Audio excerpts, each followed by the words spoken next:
तो आज हम करेंगे प्रश्नावली 9.1 का तीसरा और चौथा प्रश्न। इससे पहले हमने पहला और दूसरा प्रश्न आसानी से सॉल्व कर लिया है और उन्हें समझ भी लिया है। जो हमारे चैनल पर नए हैं वो इस चैप्टर को शुरुआत से पढ़े, यानी 8.1 से। ठीक है, यानी 8.1 से ही पढ़ना है, क्योंकि इसमें भी साइन थीटा कोस थीटा ये सभी फॉर्मूले इसमें यूज़ किए गए हैं। तो अगर आपने वो चैप्टर किया है तभी इस चैप्टर को आप कर सकते हैं आराम से। ठीक है, समझ में आ जाएगा। बिल्कुल भी हार्ड चैप्टर नहीं है, सिर्फ समझने वाला चैप्टर है। ठीक है, तो शुरुआत से पढ़े और चैनल को सब्सक्राइब करना बिल्कुल ना भूलेगा, शेयर जरूर करना है और लाइक भी। ठीक है, आज का जो आपका प्रश्न है वो समाज विज्ञान से है। आपको मुझे बताना है कि प्राथमिक क्षेत्र को अन्य किस नाम से जाना जाता है। फिर से रिपीट कर रहा हूं कि प्राथमिक क्षेत्र को अन्य किस नाम से जाना जाता है। इसका आंसर आपको मुझे कमेंट बॉक्स में लिखकर भेजना है। तो चलिए शुरू करते हैं प्रश्नावली 9.1 का। सबसे पहले हम करेंगे तीसरा प्रश्न। इसमें दिया गया है कि एक ठेकेदार बच्चों को खेलने के लिए एक पार्क में 2 फिसलन पट्टी लगाना चाहता है। ठीक है, यह चाहती है। 5 वर्ष से कम उम्र के बच्चों के लिए वह एक ऐसी फिसलन पट्टी लगाना चाहती है जिसका शिखर 1.5 मीटर की ऊंचाई पर हो और भूमि के साथ 30 डिग्री के कोण पर झुका हो। ठीक है, जबकि इससे अधिक उम्र के बच्चों के लिए वह 3 मीटर की ऊंचाई पर एक अधिक ढाल वाली फिसलन पट्टी लगाना चाहती है जो भूमि के साथ 60 डिग्री का कोण बनाती है। और प्रत्येक स्थिति में फिसलन पट्टी की लंबाई क्या होनी चाहिए, यानी प्रत्येक स्थिति में छोटे बच्चों के लिए भी और बड़े बच्चों के लिए भी तो फिसलन पट्टी की लंबाई क्या होनी चाहिए, दोनों के लिए जब अलग अलग बना रहे हैं। ठीक है, तो चलिए हल करते हैं इस प्रश्न को। तो प्रश्न को पढ़ना है ध्यान से। हमें 2 टाइप की फिसलन पट्टी की बात की गई है, एक तो बड़े बच्चों के लिए, एक छोटे बच्चों के लिए। भाई फिसलन पट्टी होती क्या है, आप क्रिस्टल वर्ल्ड में गए होंगे, कहीं ना कहीं तो आप गए होंगे, या बच्चे थे तो आपने पार्क में देखा होगा ना कि ऊपर से रपटते हुए आते हैं, तो झूला सा होता है, रपटते हुए आते हैं। ठीक है, तो ऐसी 2 टाइप की रपटने की फिसलन पट्टी बनानी है उसे। ठीक है, तो एक तो छोटे बच्चों के लिए, एक बड़े बच्चों के लिए। तो हमने क्या करा, चित्र हमें दिया नहीं गया था तो हमने बना लिया।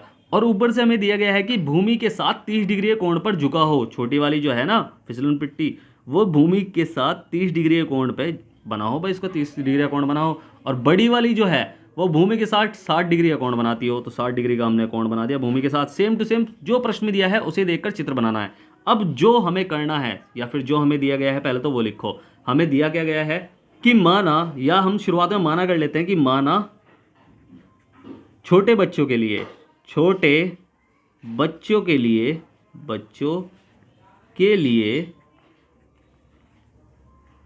फिसलन पट्टी जो है वो कौन सी है, छोटे बच्चों के लिए एसी, तथा बड़े बच्चों के लिए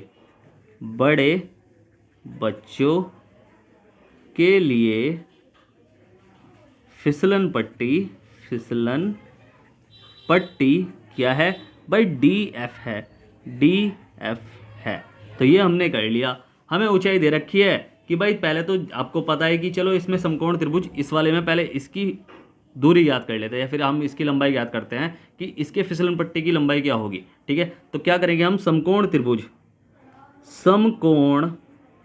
त्रिभुज ABC में।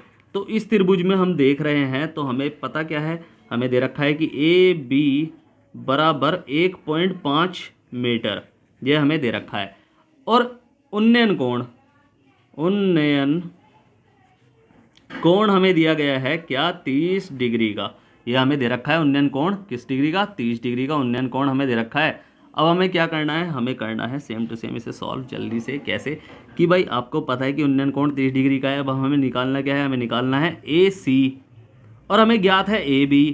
तो ये है लंब, ये है कर्ण। तो LAL/KA, इसमें लंब और कर्ण कहाँ आ रहा है, तो लंब बटे कर्ण साइन में आता है। तो सीधा मैं साइन का मान क्यों ना रख दूँ। तो हम क्या करेंगे इसमें, हम करेंगे साइन 30 डिग्री बराबर लंब यानी AB बटे कर्ण यानी AC। ठीक है, कर्ण हमें ज्ञात करनी है, AB हमें दे रखी है। तो हमें क्या करना है, साइन 30 का मान जो होता है, साइन 30 का मान होता है 1/2 बराबर AB हमें भाई दे रखी है 1.5 और बटे AC हमें ज्ञात करनी है। और बस इसे हम कर लेंगे सॉल्व तो चाहे मैं यही कर लूँ भाई, वज्र गुणा कर लेंगे, AC का हम AC हो जाएगा और बराबर 1.5 की गुणा कर देंगे हम किस में, 2 में। तो जब 2 में गुणा करेंगे तो आपको पता है 1.5 दूनी कितना होता है, 1.5 और 1.5 होता है 3। तो ये हमें पता चल गया कि 3 मीटर की बनेगी ये तो। ठीक है, यानी इसकी तो 3 मीटर की होगी लंबाई। और ऐसे ही हम क्या करेंगे, समकोण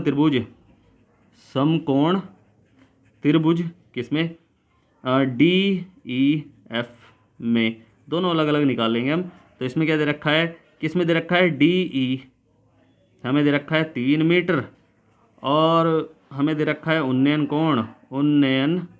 कोण हमें दे रखा है 60 डिग्री, 60 डिग्री का दे रखा है। अब सेम टू सेम इसमें वही है भाई, लंब बटे कर्ण, चाहे इस बार आपने साइन से करा, इस बार हम क्या कर लेंगे, कोसेक से कर लेंगे भाई, सेम टू सेम ऐसे ही कर लेंगे ना, कोसेक से कर लेंगे, कोसेक 60 कर लेंगे, अंतर कुछ नहीं है दोनों में। देखो इसमें भी क्या करना है, लंब और कर्ण, तो लंब और कर्ण किस में है, या तो साइन में है या फिर कोसेक में है, ठीक है, या तो साइन में है या फिर कोसेक में है, तो या तो कोसेक कर लो, कोसेक कर्ण बटे लंब, या साइन कर लो लंब बटे कर्ण, दोनों बात एक ही है, आपकी मर्जी है, आप किसी में भी कर सकते हैं। जो हमें मान ज्ञात करना है और जो हमें दिया गया है हमें सिर्फ वो देखना है, ठीक है।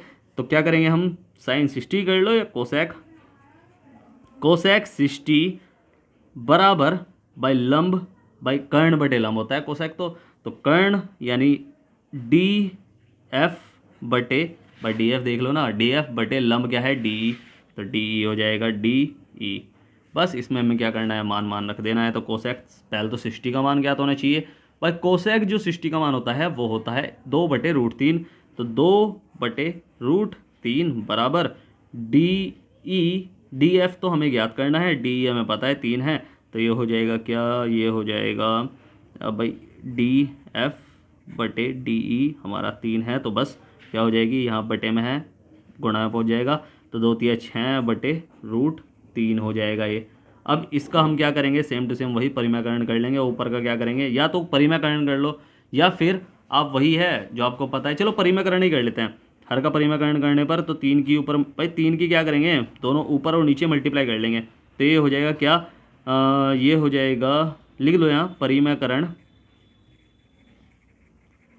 करने पर, तो जब हम परिमाकरण करेंगे तो ये हो जाएगा 6/√3 मल्टीप्लाई √3/√3। बस अब भाई आपको पता है कि 6√3 तो √3, यहाँ तो 6√3 ही आएगा, ठीक है, और √3 की √3 में मल्टीप्लाई करके आपको पता है कि जो नीचे होता है वही आएगा जो रूट के अंदर होता है, तो 3 दूनी 6 हो जाएगा, तो क्या बचा, ये बचा है 2√3, तो बस यही हमारा आंसर है 2√3 मीटर, ठीक है, यही हमारा आंसर है, ठीक है। अब करेंगे हम कौन सा, फोर्थ। तो फोर्थ में हमें दिया गया है कि भूमि के एक बिंदु से जो मीनार के पाद बिंदु से 30 मीटर की दूरी पर है, भाई भूमि का एक बिंदु मीनार का पाद बिंदु यानी उसके नीचे वाला बिंदु के से 30 मीटर की दूरी पर है, ठीक है, तो ये हमने कर लिया। और मीटर के शिखर का उन्नयन कोण कौन सा होता है, ये वाला नीचे से ऊपर वाला, तो ये हमारा क्या है, 30 डिग्री का है, ठीक है, 30 डिग्री है। तो हमें क्या ज्ञात करना है, मीनार की ऊंचाई ज्ञात करनी है, यानी ये हमें ज्ञात करना है, ठीक है, बहुत सिंपल सा क्वेश्चन है। तो इसे तो हम आराम से कर लेंगे कि इसमें जो दे रखा है, मीनार की ऊंचाई पहले कर लो कि मीनार माना, मीनार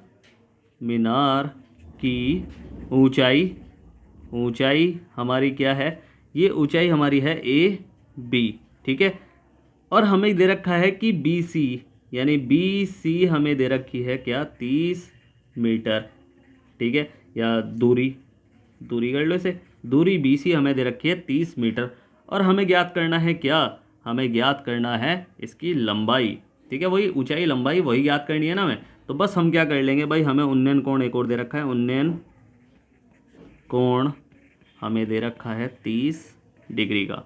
अब बस 30 डिग्री हमें ज्ञात क्या करना है, देख लो फिर से, हमें एक तो देखो ये दे रखा है और ज्ञात हमें ये करना है, तो ये क्या है, लंब है, और ये क्या है, ये है आधार, तो LAL बटे KA, तो लंब और आधार किस में है भाई, tan में है, tan में होता है लंब और आधार दोनों, तो बस tan 30 का मान ज्ञात कर लेंगे और बस में कर लेंगे। तो हम करेंगे समकोण त्रिभुज ABC में भाई tan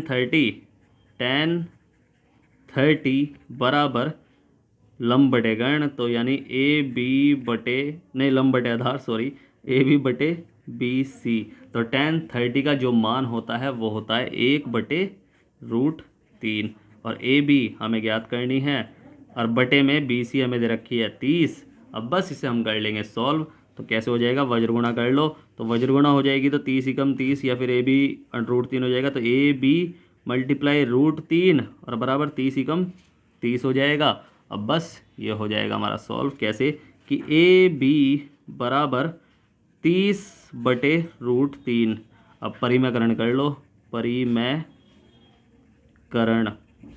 तो ये हमने कर लिया कि 30/√3 जो नीचे है ना हर में, ऊपर और नीचे, उसकी मल्टीप्लाई कर दो, √3/√3। अब आपको पता है कि भाई √3 से तो ये तो ऊपर तो जू को तो ये आएगा 30/√3, या फिर मैं आपसे कहता कि √3 से √3 काटना नहीं है, काटना होता तो हमने करा ही क्यों है परिमेयकरण। ठीक है, तो 30√3 और बटे में ये हो जाएगा √3 की √3 में मल्टीप्लाई करके आएगा 3 ही, और 3 से कटेगा 10, तो 3 धाम 30, तो 10√3 आ जाएगा। तो 10√3 हमारी मीनार की ऊंचाई है, यानी इसकी मीटर में, जब सब चीज़ मीटर में दे रखी है तो इसकी मीटर में ऊंचाई है। यही हमारा आंसर है कि ऊंचाई हमारी ये है। समझ में आया प्रश्न? तो उम्मीद है आपको प्रश्न अच्छे समझ में आया होगा। अगर आपको प्रश्न अच्छे समझ में आया है तो आपको क्या करना है, आपको करना है वीडियो को लाइक, शेयर करना है, जितना हो सके सब्सक्राइब करना है, आपका ही अपना चैनल है। ठीक है, अगर समझ में नहीं आया है तो आप मुझसे पूछ सकते हैं। मैंने नीचे टेलीग्राम की लिंक दी हुई है, इंस्टाग्राम की भी लिंक दी हुई है, और व्हाट्सअप की भी लिंक दी हुई है। आप कहीं भी जाकर मुझसे कुछ भी पूछ सकते हैं, मैं आपकी पूरी हेल्प करूंगा। और स्टार्टिंग में जो मैंने आपसे प्रश्न पूछा है कि प्राथमिक क्षेत्र को अन्य किस नाम से जाना जाता है, इसका आंसर आपको मुझे कमेंट बॉक्स में लिखकर भेजना है। फिर से कह रहा हूँ, वीडियो करें लाइक, शेयर करें, जितना हो सके सब्सक्राइब करें, आपका ही अपना चैनल है। तो मिलते हैं फिर अगली वीडियो में, तब तक के लिए bye bye, tata, see you.